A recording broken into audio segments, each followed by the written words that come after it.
Hi friends, taste and கிறிஸ்பியான cauliflower 65 எப்படி செய்கிறதுன்னு பார்க்கலாம்.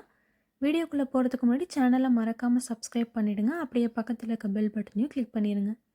இப்போ காலிஃப்ளவர் வேக வைக்கிறதுக்கு ஒரு பாத்திரத்தில் தண்ணி சேர்த்துட்டு, தண்ணி இந்த அளவுக்கு நல்லா கொதித்ததும் நம்ம கட் பண்ணி வச்சுருந்த காலிஃப்ளவரை வந்து கூட சேர்த்துக்கலாம். இந்த சைஸில் காலிஃப்ளவர் கட் பண்ணிக்கோங்க, அப்போ தான் கரெக்டாக இருக்கும். இது கூட 1/2 டேபிள் ஸ்பூன் அளவு உப்பு, 1/4 டேபிள் ஸ்பூன் அளவு மஞ்சள் தூள் சேர்த்துட்டு நல்லா கலந்து விட்டுடலாம். காலிஃப்ளவர் ரொம்ப நேரம் கொதிக்க தேவையில்ல. மீடியம் ஃப்ளேமில் வச்சுட்டு 1 நிமிஷம் மட்டும் கொதிக்க விட்டுக்கோங்க. இப்போ இது நல்லா கொதித்ததும் நம்ம இதை ஸ்ட்ரெயின் பண்ணி வேறு ஒரு பாத்திரத்துக்கு மாற்றிடலாம். ஒரு 2 நிமிஷம் நல்லா ஆறட்டும். காலிஃப்ளவர் மேரினேட் பண்ணுறதுக்கு ஒரு பாத்திரத்தில் 1 டேபிள் ஸ்பூன் அளவு மைதா, 2 டேபிள் ஸ்பூன் அளவு அரிசி மாவு, 2 டேபிள் ஸ்பூன் கார்ன்ஃப்ளவர் சேர்த்துக்கலாம். இது கூடவே 1 டேபிள் ஸ்பூன் மல்லித்தூள், 2 டேபிள் ஸ்பூன் காஷ்மீரி மிளகாய் தூள் சேர்த்துருக்கேன். இது நல்லா கலர் கொடுக்கும், அதனால். இது கூடவே 1/2 டேபிள் ஸ்பூன் அளவு கரம் மசாலா தூள், 1/2 டேபிள் ஸ்பூன் அளவு சீரகத்தூள், 1/2 டேபிள் ஸ்பூன் அளவு உப்பு, 1/2 டேபிள் ஸ்பூன் அளவு இஞ்சி பூண்டு பேஸ்ட்டு சேர்த்துக்கலாம். ஃபைனலாக இது கூட 1 டேபிள் ஸ்பூன் அளவு எண்ணெய் சேர்த்துக்கலாம். எண்ணெய் சேர்த்துக்கும் போது மசாலா உதிராமல் வரும். இப்போ இந்த மசாலா எல்லாத்தையும் நல்லா கலந்து விட்டுடலாம். தண்ணி எல்லாத்தையும் உடனே சேர்த்துறாமல் கொஞ்சம் கொஞ்சமாக இந்த மாதிரி தண்ணி தெளித்து மிக்ஸ் பண்ணிக்கலாம்.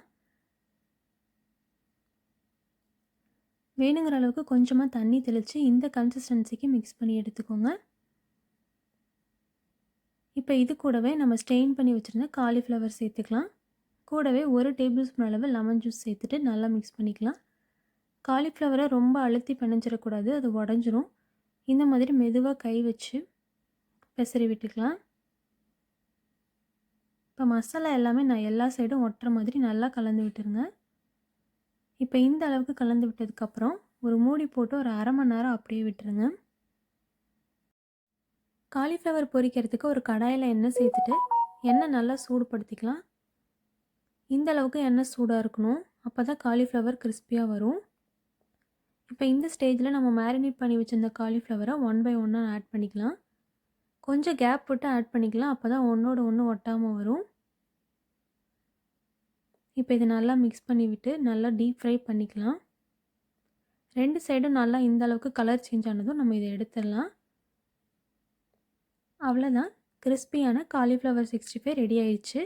நீங்களும் கண்டிப்பாக ட்ரை பண்ணிவிட்டு டேஸ்ட் எப்படி இருக்குன்னு கமெண்ட்டில் சொல்லுங்கள். வீடியோ பிடிச்சிருந்தால் மறக்காமல் லைக் பண்ணிடுங்க. இந்த மாதிரி ஈஸியான குக்கிங் ரெசிபிஸ் பார்க்குறதுக்கு நம்ம சேனலை மறக்காமல் சப்ஸ்கிரைப் பண்ணிவிடுங்க.